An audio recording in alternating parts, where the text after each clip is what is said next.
this one, but I've decided not to make it to Frankenstein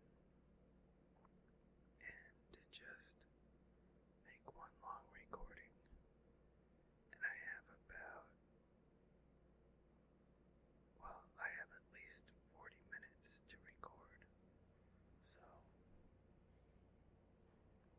maybe I can go longer. I don't have one of those little foam sound blockers, so I put a beanie over the microphone, and hopefully that reduces that puffing sound, because I have the mic pretty close. So,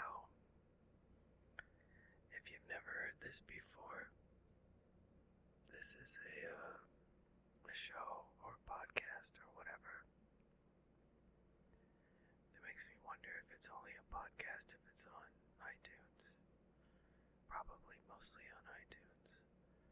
But it is a show where I just whisper and try to make people tired. I make myself tired sometimes. I'm tired right now. And if you have ASMR, then hopefully you get that response. If not, which I know some listeners don't have it, then hopefully it just makes you relaxed.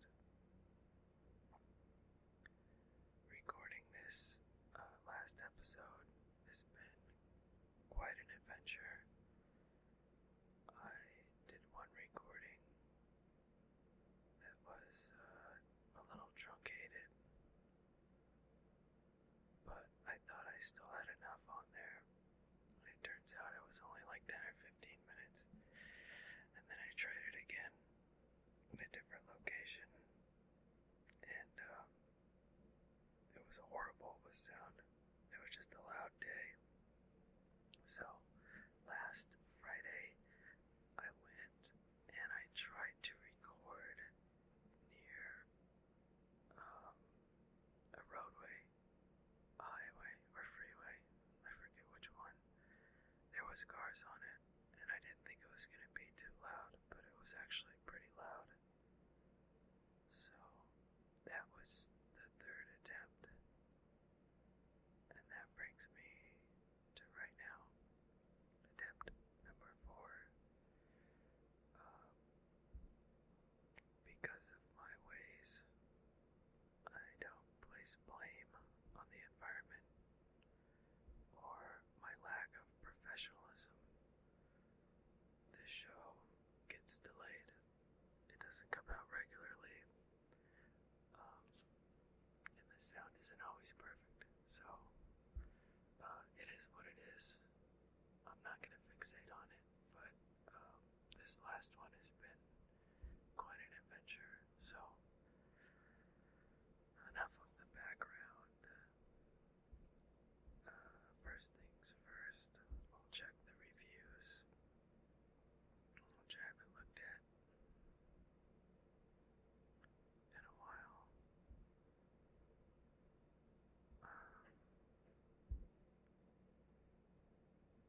And I just had to pause it. Also, if you don't listen to this, or you haven't listened to it, there's pauses. And if it gets too crazy loud, I just cut out the recording. So I never really edit it or do anything too tricky. I try to get the noise levels down, and if it's bad, I'll just cut stuff out. So when you listen to it, it may sound kind of jumbled and crazy. That's just because I'm trying to take out the loud sounds as best I can.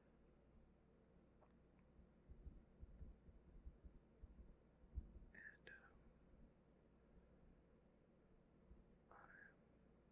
I'm looking at the iTunes page right now,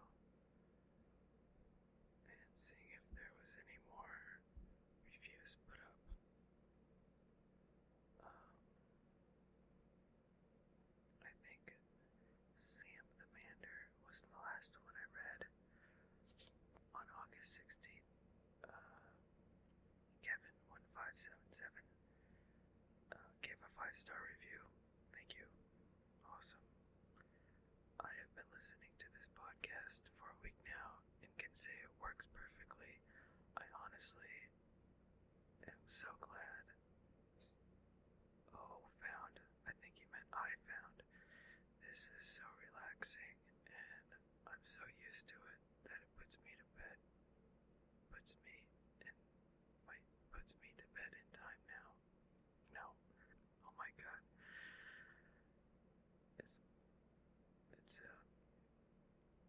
It's my diminished cognitive abilities right now. I'm out of it. One more time. And I'm so used to it that it puts me to bed in now time. Hee hee. That wasn't a tongue twister. That was a brain twister. For me at least. Um, Thank you for posting that. I'm glad it's working. I've lost track of what emails I've referenced and what customer reviews, whatever reviews are left on. That's what it says on iTunes. I don't know why that really bothered me. It makes it seem like a dry business transaction. I don't think of any listener as a customer. But I think about starting a Patreon account more and more, just because of the hosting costs. And there are a lot of podcasters on there, and there are some podcasts that I didn't think were that popular, but people get some pretty good sponsorship and do good things with the donations. So I'm thinking of doing the same, especially if I can get a microphone that records like I don't know, some kind of digital recorder or something for recording, I don't know, out in the field or something. I don't know where I would go. Go somewhere remote. I want to be as disembodied as possible. Disembodied. I want to be more like just a voice and not an actual person. I don't want people thinking of me as a person while I'm talking. So I'm going to try to leave out, I guess, personal information. But ignoring that for a moment, I live near a loud city. Maybe I live in a loud city by some people's standards, and I found it very difficult to find a really quiet, peaceful place that people don't go to, that I guess isn't too weird and is safe, and I could just go to with a computer. So a digital recorder might be an easier way to get a decent quality recording. Anyways, I'm gonna try not to digress too much today.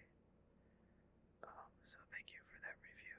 The last review, Kevin's review was titled The Best, which I'm humbled. I'm humbled. You humbled me. Maybe I humbled myself. I appreciate that.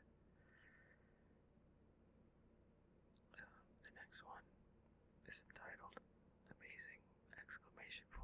Another 5-star review, bringing the total to 34 5-star reviews on iTunes, which is totally awesome. I haven't checked any of the other places that list podcasts for reviews, but I think a few weeks ago there wasn't anything on the other ones. So unless something pops up, I'll probably always read the iTunes reviews, at least. So this last review was left by Vaguely August 17th, and she said, didn't believe it when he said his superpower was helping people sleep. It totally is. Admittedly, don't get my usual ASMR tingles, but golly, does it put me to sleep! Exclamation point. Haven't made it through an entire episode yet. Download it if you need to be soothed to slumber. There's another exclamation point and then a symbol that I can't see on my computer. Maybe I don't have the right typeset, but it's a square, and I think that's what shows up when my fonts aren't working. Wow. You know, I think I've mentioned it before. I'm admittedly a pretty sensitive person. If you haven't picked up on that, I know that I engage in a lot of self-deprecating behavior or speech, self-speech when I'm talking to myself. I am aware of that, and what was I saying? Oh, yeah. So that I think that's a pretty good indicator that I'm sensitive, I'm emotional, and sometimes I'm negatively charged. Um, I am what I am. I don't know. I haven't found a good way to really resolve that or get those things out of my system. So when I sit down and I talk to myself on this show, stuff like that just comes out anyways. Um, so I don't even know why I'm trying to justify that. I'm a sensitive person, and believe it or not, these reviews are very touching. I never thought that would happen, but I'm admitting it. There it is. Um, I'm very, very thankful for every single person that's taken the time to write a review and write me an email. Um, it means a lot to me. Not that this is a serious thing or I'm doing something that's really that commendable. My goal is simple, and it's just to make people tired and get to sleep because I identify very, very strongly with people that have sleeping disorders because I've missed a lot of sleep in my life, and I don't know if I really have ASMR. I think I did when I was younger, but I don't really get that tingly, and the only effect I have is just getting tired, which I think a lot of people do. So um, I don't know if I'm a full-on ASMR person, but this is for those people too. Um, and I think I wrote it in an email, but I said something that I really um, felt described me well, which is that I'm a servant for you, for you, the listener. That's really how I feel. Um, I don't know. Um, I don't know really how to describe that relationship. It's not. It's it's barely human. It's animal to animal. That's a relationship. Just one animal helping out another, and this is how I do it. And I think I've already helped a few people, and that makes me really happy. And when I get positive feedback, it's very gratifying, and it gives me motivation to keep doing this. And it's definitely weird to look back and I've already done whatever. This is my 23rd recording, so that's a lot of whispering to myself.